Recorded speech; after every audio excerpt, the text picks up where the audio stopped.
চাঁদপুর অঞ্চল কমিটির উদ্যোগে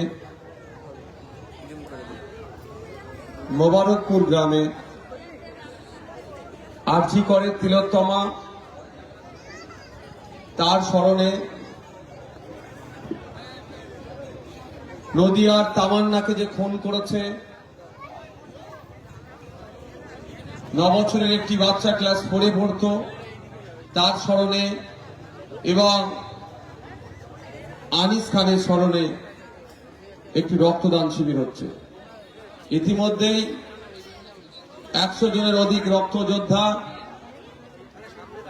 রক্ত দিয়ে, তোমরা তো দায়িত্বশীলেরা, তোমরা এখানে দাঁড়িয়ে কি করছো? এদিকে সরে আসো না, মানুষকে দেখতে দাও না, সুযোগ করতে দাও।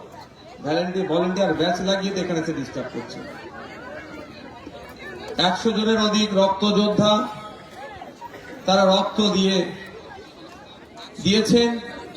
অলরেডি আরো মহিলা পুরুষ নির্বিশেষে রক্ত দেওয়ার জন্য তারা প্রস্তুত নিচ্ছে। ধন্যবাদ জানাই আজকে এই চাঁদপুর অঞ্চল কমিটিকে।